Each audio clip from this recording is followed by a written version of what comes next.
Good morning. Good morning. Happy Wednesday. Happy Wellness Wednesday. If you are just stumbling on my page, my name is Donna. I am a wellness advocate, obviously, a mom, a nana, a girlfriend, a grad school student studying for my Master of Science in Clinical Mental Health Counseling, jazzerciser, runner, volunteer, and just so many things, so many hats, and I love every single one of them. And I started Wellness Wednesday. If you're new to my page, I started Wellness Wednesday because I have struggled over my life with anxiety and depression and learned how important sharing information is with others to give ideas, to empower, to help each other learn new things. So that's why I started with this. And I encourage you to interact, to comment, ask questions. And if I can't see them or answer them or respond while I'm on, I will definitely do so afterwards. I also encourage any of you to message me or drop a comment with a potential topic for the future because I do love to learn. And as long as it's not political or negative, although some of what we discuss does start out as negative, then I'm happy to entertain it for a future topic. With that said, Facebook doesn't always show me all the things. So if you're here, let me know you're here. If you don't see this till afterwards, hit hashtag replay in the comments. And as always, if you find it helpful or inspiring, please feel free to share it. Okay, so I hope you enjoyed last week's live about how to be a firework. It was July 4th inspired, but the components of it were so good that as I was discussing it and other people were responding, it became apparent that we might need a little bit of a series to kind of break it down a little bit more.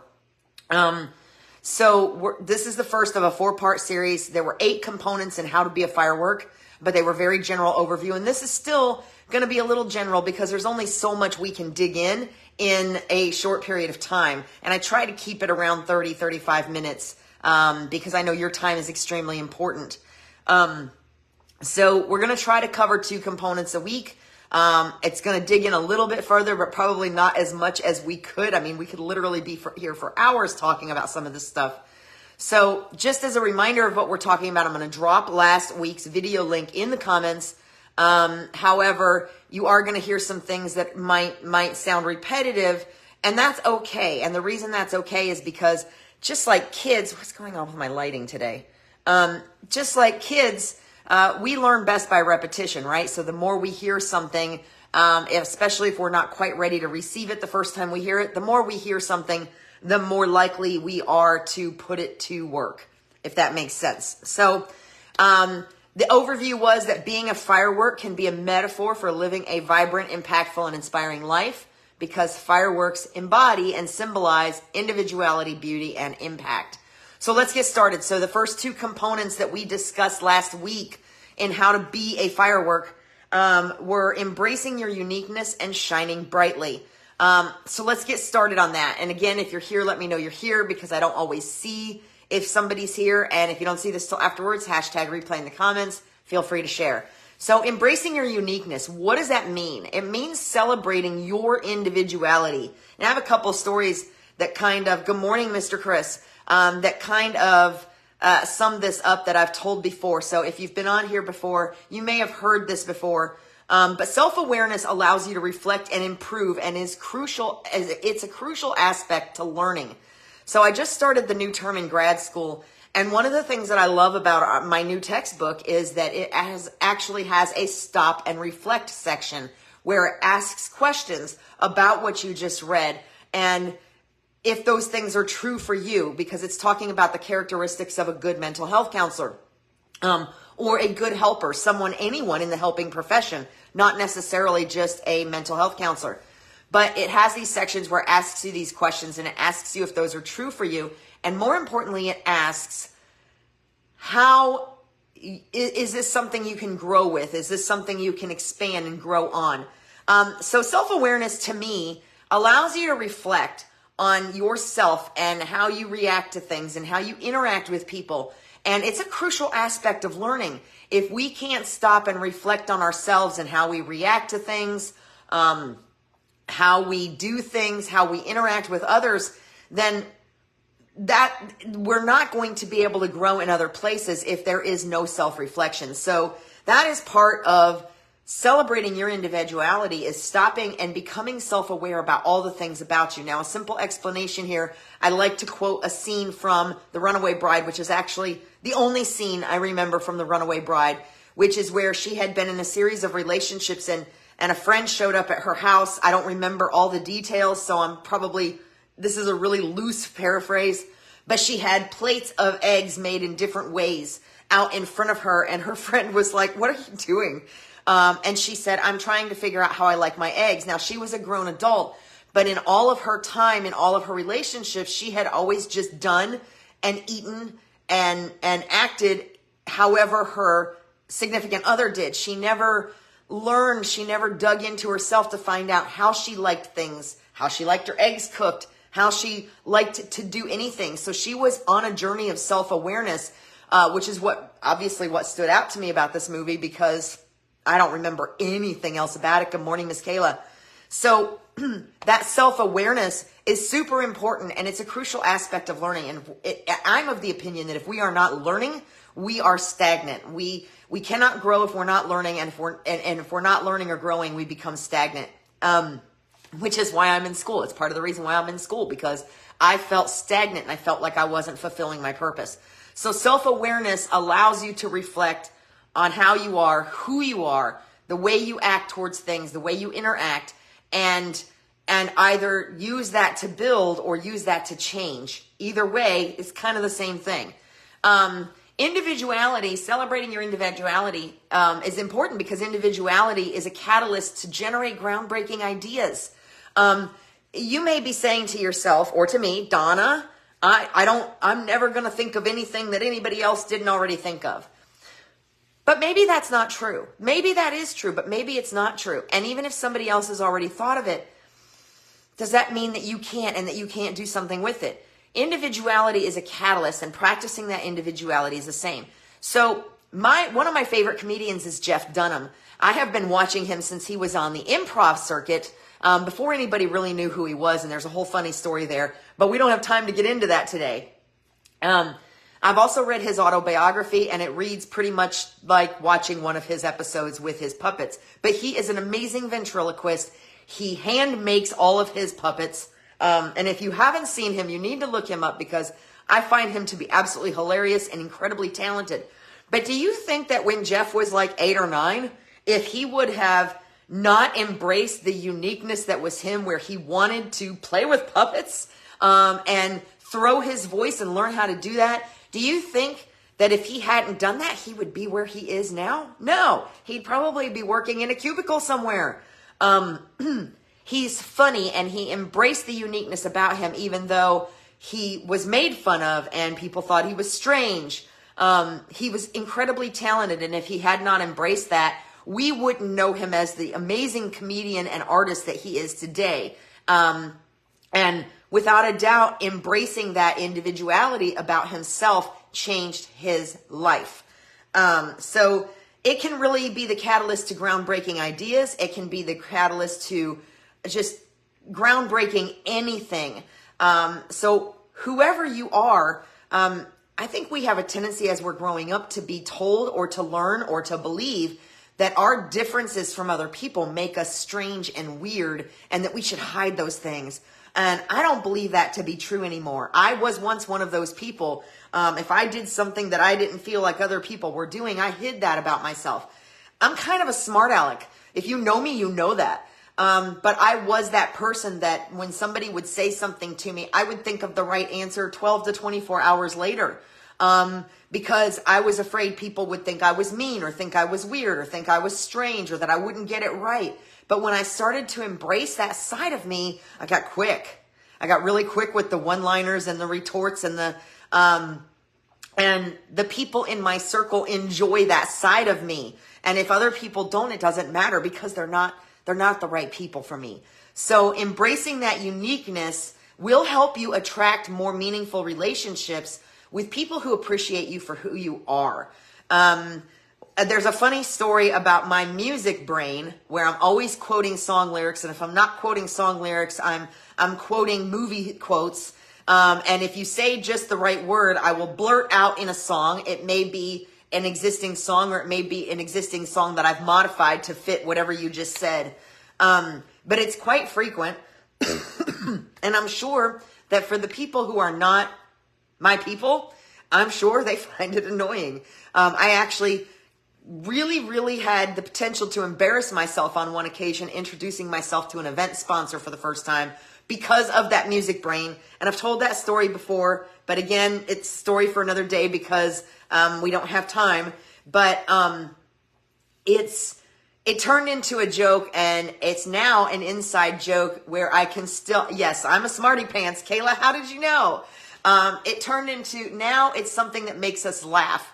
At the time it was a little dicey, but I think I recovered well, and we were able to explain the situation later, that I wasn't crazy and that I wasn't drunk, and that was just a brain problem that I had. So when you embrace that uniqueness, you find that you're no longer necessarily embarrassed by it and don't feel the need to explain it, and you just automatically kind of fall in with the people that can appreciate that.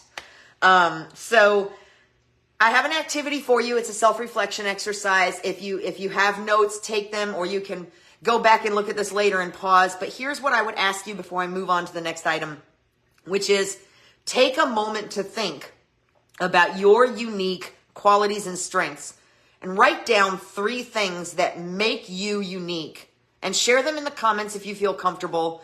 Maybe report them next week on Wellness Wednesday, or just reflect on those. Reflect on what the 3 things that are unique to you, unique qualities and strengths, and that you are good at, things you are good at. Reflect on those, and I think that you will find that it will be the beginning of helping to build your self-awareness and confidence if you reflect on the three things that you've done really well, or that you've been complimented on.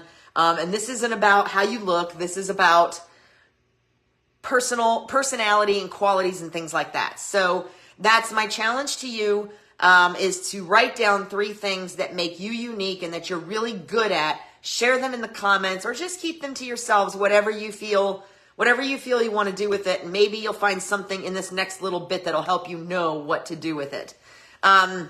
Okay, so once you have embraced your uniqueness, you can't be afraid to display your talents and passions. And that's part of celebrating individuality. So showcasing those talents, those things you are good at, can not only boost your self-esteem, but it can inspire others. For example, I've received more than one message since I went back to grad school of people telling me that they decided to go back to school because of me, or that they were back in school because of me.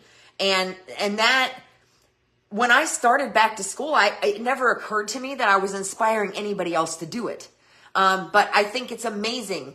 And more importantly, the fact that they are excited enough about it that they're not only doing it, but they're sharing it with me. Whether it was me that inspired them or not is equally, if not more, amazing.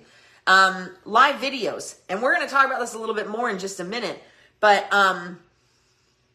my live videos are an example of embracing my uniqueness. When I first started going live, the first time I was supposed to go live for my activewear business, I didn't want to do it. And my mentor said, well, then pre-record it. And that was a mistake, y'all, because I pre-recorded like 50 versions of that video and kept picking it apart. And finally I was like, oh my gosh, it would have just been easier to go live. I could have recovered from my mistakes easier by making a joke out of it than this.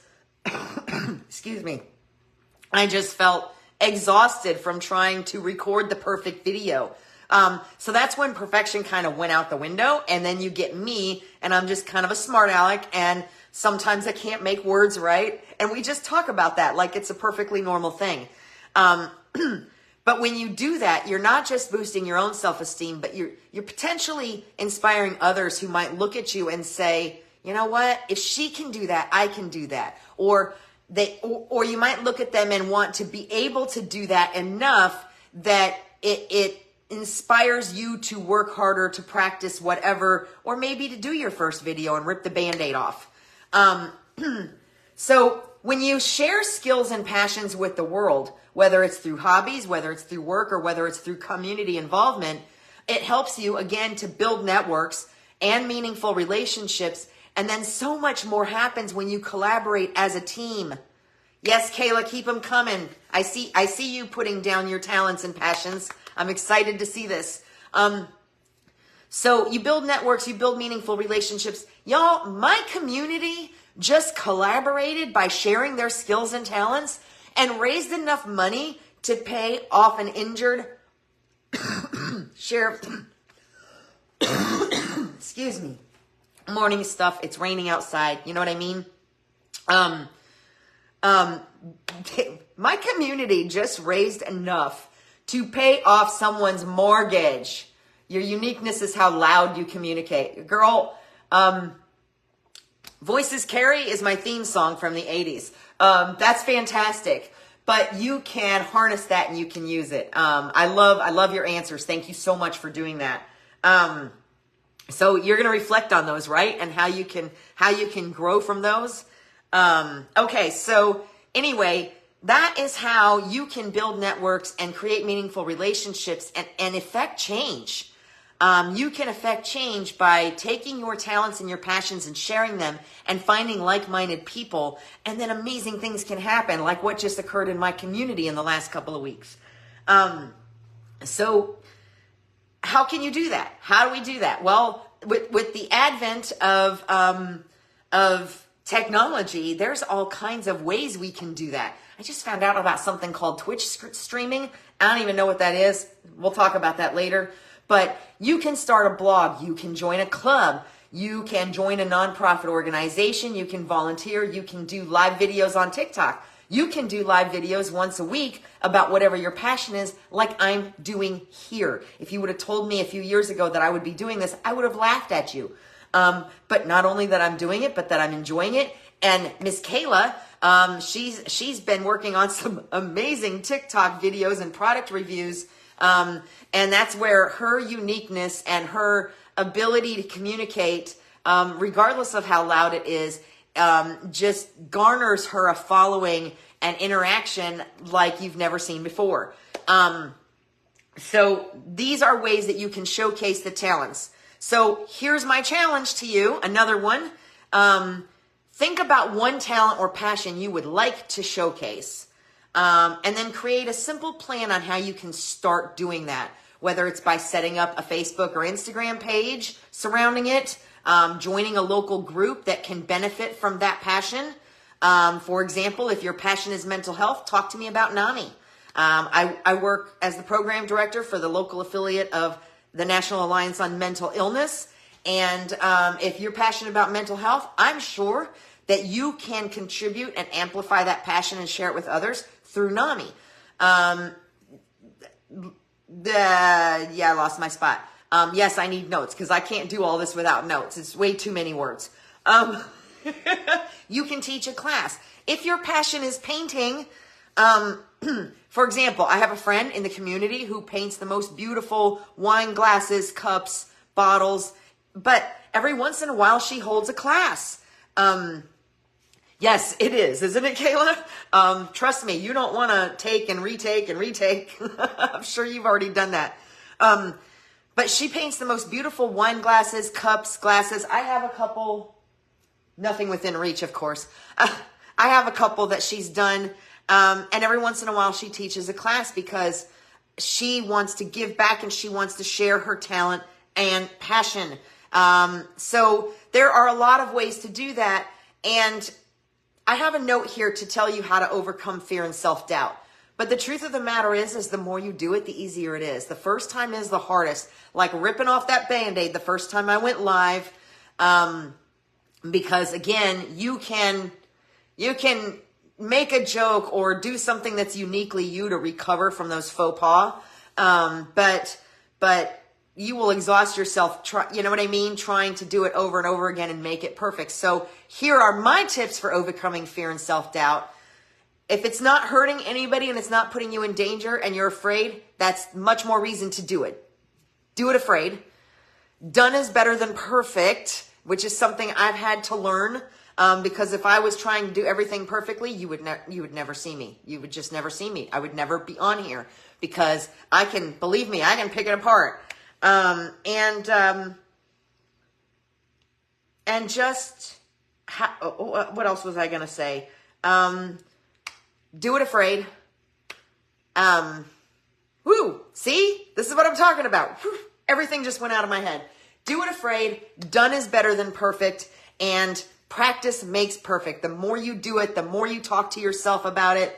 Kind of like that fake it till you make it thing that I brought up last week. Some people don't agree with that statement, but there are ways that works. If you just keep doing it, even if you're nervous, even if you're scared, your brain kind of goes, oh, okay. Over time, your brain goes, good morning, Miss Stacy. It goes, okay, this is what we're doing now, so let's run with it. And you can actually convince yourself that you're better at it than you think you are, whatever it is. Okay, so part 2, I'm going to try. I was a couple minutes late, so be patient with me. I know there's a lot of information here, which is why we needed to break it down into 4 parts. Probably could have done 8 parts, but then y'all would have been tired of this topic. Okay, so part 2 is to shine brightly. That is part of being a firework. So once you embrace your uniqueness and you have figured out a way to showcase that uniqueness, it's time to let it shine, y'all. It's just time to let that flag fly.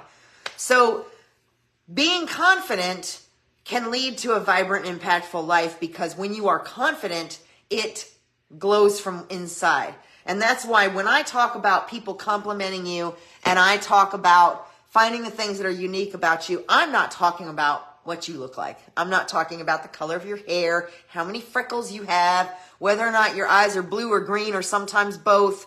That's not what I'm talking about. Whether you have a menopause belly, any of that. I'm talking about that inside, that role of confidence where you decide that whatever other people think of your outward appearance just doesn't matter. And that confidence will glow from inside of you about whatever it is and lead to a vibrant, impactful life. So how do we do that? How do we start building that confidence? Well, we become self-aware.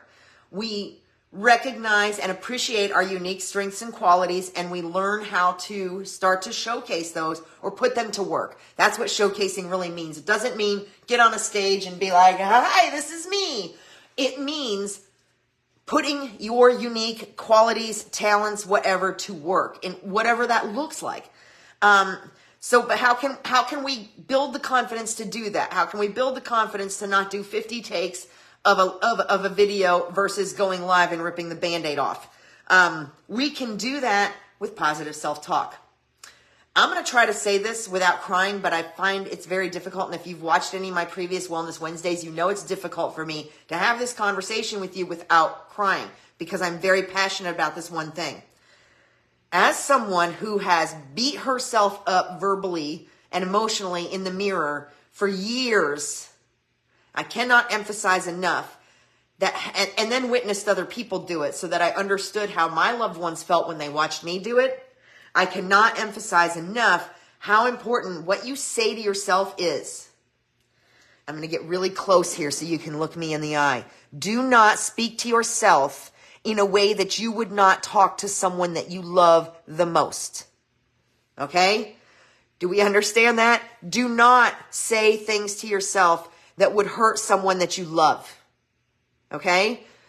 That is so important. Positive self-talk is where it starts. What we say to ourselves when we look in the mirror is where it starts. Do we say, most of the time we say, I need to put some makeup on. Look at my hair. Oh my gosh, I don't know about this shirt. Is it hiding my belly? Those are the kinds of things we say to ourselves in the morning when we look in the mirror. And sometimes it's much worse than that. I literally watched a woman that I was fitting for activewear. Even though she was amazed with how she looked in the mirror, she still proceeded after that to completely tear herself apart. And I was heartbroken. Not just because I saw what she was doing to herself, because I had seen me do it to myself before, but because I then in that moment understood what it was like for someone who cared about me to watch me do it to myself. So positive self-talk is where that starts. And I've told this story before about the woman who started doing TikTok videos talking about how beautiful she was as a joke because people kept telling her if she said it, she would believe it. And what happened after many, many, many of them is she did start to believe that she was beautiful. And it went beyond how she looked in the mirror. So that positive self-talk is super important. What we tell ourselves, if we tell ourselves in the morning when we're getting ready for work or we're getting ready for a big presentation or a big meeting and we're saying we can't do this, oh my gosh, what are you thinking? Why did you do this? You're stupid. You can't handle this. That's how your day's going to look. That's how you're going to manifest everything that comes at you. If you're in the mirror and you're going, you've got this, you're ready to go, you've got backup, that's how that's going to manifest. You're going to be that much more equipped. What you tell yourself is your biggest battle, and it is more important and more damaging than anything anybody on the outside could ever say. So, setting small goals, other ways to build confidence, setting small goals, small attainable goals so that you become more effective as you attain them. When I'm writing papers, I'm good at it, but it makes me crazy. Like, I'm surprised I still have any hair left since I started grad school.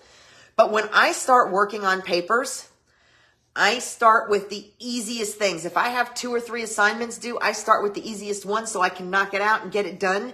And then I feel like I've accomplished something and I take that momentum into the next one. And that's the same thing as setting goals. You start out with small, achievable ones that can make you feel like you've accomplished something. And then you start digging into the harder ones after you've built a little confidence that you're kind of on a roll.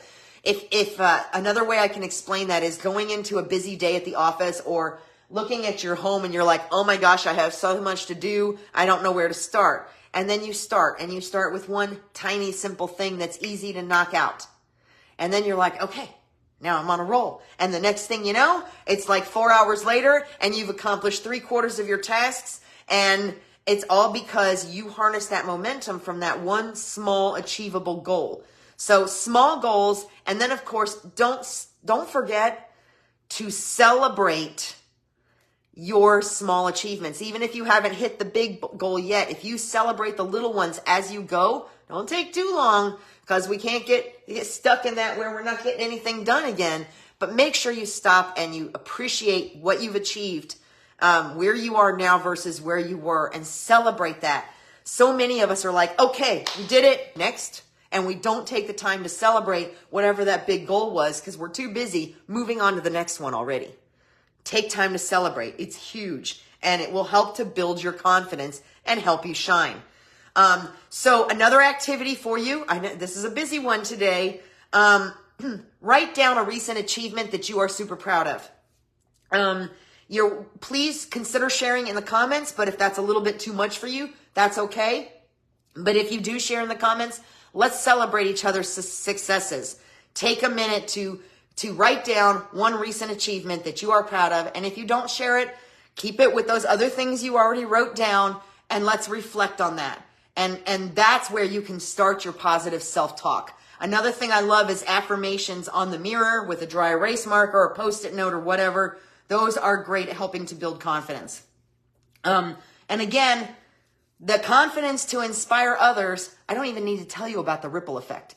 I don't even need to tell you about completing budgets. Yes, Kayla, I know how hard that was. Think about, where was I? Oh, the ripple effect that your confidence and positivity, as you practice it, think about what kind of an example that sets for others.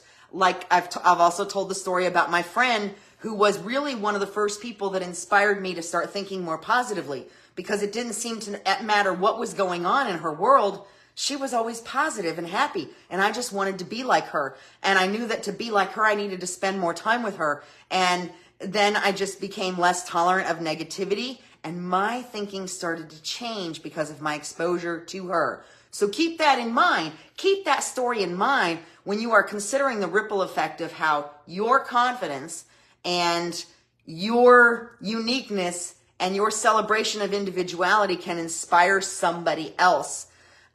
Because you might be that person for someone else that friend was for me. Okay, so we talked about the recent achievement. This one's kind of a long one, guys, so just bear with me. And remember, I know there's a lot of information here, but this will be sitting right here. If you have to leave or you get to the end and you're like, I need to go back to whatever she said, then you'll be able to find that information. It's going to be sitting right here on my Facebook page and in my videos tab.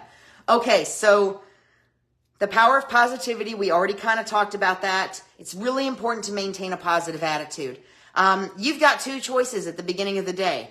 I have to go to work. Or, hey, I get to go to work and learn new things and get this done and talk to these people. Those are two decidedly different attitudes. And once I figured that out, oh my goodness, did it change my thinking. And I had been told that for years. I literally had heard that over and over and over again. Attitude is everything, how you approach it. And it took till I was in my 40s for it to click, y'all. So again, if you pop into these videos and I sound repetitive, there's a reason for it. And it just may be that you may need to hear that thing over and over and over again until your brain goes, okay, today's the day. I get it. Let's go. So the power of positivity, it can help you to overcome challenges. It can help you to attract opportunities. Yes, you do, Miss Kayla, and I get to see you. I'm trying to think of an example of this. It attracts opportunities when you are open to new things and you are confident and you're approaching your day in a positive manner. You are more likely to see doors of opportunity that open in front of you than you are if you're negative and you think everything's wrong and you think the world's against you. I can promise you that. I have seen since my thinking changed, I have found more opportunities in my lap and at my doorstep than I ever would have imagined. Were they there before? Probably. Did I see them? No, because I was too busy with my negative blinders on. So you are more likely to attract opportunity and be able to overcome challenges if you are positive in your thinking. And I know that's hard. I know it is. But that goes back to that positive self-talk, and it goes back to those affirmations. And it goes back to celebrating your successes. So you can start with a daily affirmation. You can find your own, or I have one that everybody can use, which is, I am worthy of reaching my goals. And that's an affirmation you can write with dry erase marker on your mirror, post in a Post-it note in 5 different places. I am worthy of reaching my goals. And that's kind of where that starts. Other ways to maintain a positive attitude are some of my favorites, and you've heard me mention them before, right? Gratitude journaling. It's really important to start and end the day with the things that you are grateful for. Write them down. Listen, I'm behind on my gratitude box, but trust me, I'm practicing gratitude every day. Write them down, put them in a gratitude box. I just started doing this again. I started at the beginning of the year, and then I stopped, and then I looked at it a couple weeks ago, and I went, oh, Donna, you need to work on that. So this will be full by the end of the year. So keep a gratitude box, gratitude journal, surround yourself with positive people, and practice mindfulness. Those are the ways that you help maintain a positive attitude and start building that confidence and maintaining that confidence. You are pretty much the sum, and this is a cliche saying, lots of people use it, lots of mentors, coaches. You are the sum of the people you surround yourself with. So if you are constantly surrounded by negativity, it's going to be difficult to stay positive. And that's kind of what I learned with this friend of mine, is the more time I spent with her and the more I was exposed to that positive thinking and other people that were the same way, the less tolerance I had for negativity. And unfortunately, that means some relationships in my world ended because it was a natural growth and progression. But I am constantly surrounded by inspiring women, inspiring men, people that inspire me to do better, be better, react differently.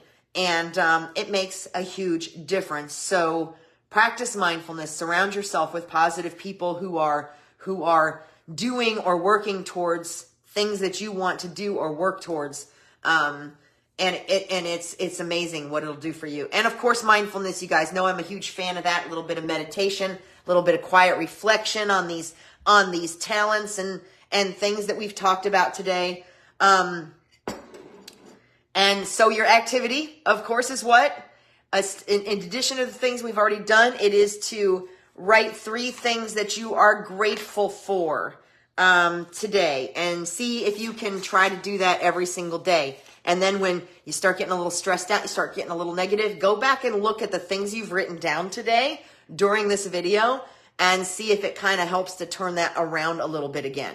So again, I can't explain enough how much being positive and being a role model, inspiring others through what you're doing and what you're saying and how you're acting, can create a supportive community. I already gave you a huge example of that. Because when we share our experiences and knowledges, like what happened in my community in the last couple weeks, somebody that was really, really good at rallying people, and somebody else or several people that are really, really good at cooking, and somebody else that was really, really good at organizing, and those of us that are really, really good at supporting, all of that came together to raise the funds to pay someone's mortgage, to help people whose homes have burned down in this community. It's amazing. I can't tell you how many times I've seen my community come together in ways that will astound you because they are positively impacting each other and they're interested in positively impacting others. So when you share your experiences and your knowledge, it helps others to navigate challenges. So think about a story of someone who has inspired you in the qualities that they exhibited, and add that to your reflection for today or for the next week until the next video. And then figure out a way, how can you inspire someone in your life? This is the last activity I'm going to give you per se for today. How can you inspire someone by offering support or sharing a positive message or volunteering? And then see if you can start to put together an action plan to share those experiences. And I would love to hear more about this on the next Wellness Wednesday, or let's say all of a sudden the light bulb goes on Saturday and you're like, I'm going to look at this stuff and I'm going to do what Donna said. Drop it in the comments of this video so that we can talk about it, so that we can celebrate it together. And so that you have accountability somewhere, because that's a really important part, is having accountability to whatever it is. You're much more likely to do something if you told somebody else you're going to do it, right? So drop that in the comments. If you're not comfortable putting in the comments, send me a message, whatever. But try to put together an action plan on a way that you can inspire somebody else with a positive message or support or volunteering based on the things we've talked about today. Okay, so with that said, I'm going to wrap this up because I'm running a little bit long. Didn't help that I started a little bit late. So we talked about embracing uniqueness and shining brightly. And I want you to continue to reflect on your unique qualities and find ways to shine in your life using the activities we talked about today. And remember, if you need to go back and look at it, once it's officially posted on Facebook, it'll be here. You can go back to it. You can send it to yourself so it's in your messenger so you can find it easily. There's all kinds of tricks. But continue to reflect on your unique qualities and find ways to shine. And thank you so much for watching. Next week, we're going to talk about the second two components, which are making an impact and spreading joy and wonder. They build off of today's. And I hope to see you next Wednesday. In the meantime, if you found this helpful or even inspiring, please feel free to share and drop those comments. Let me know how you do, or send me a message if you're not comfortable putting it out there for everybody. In the meantime, have a fabulous Wednesday and be well. And I'll see you next week. Bye.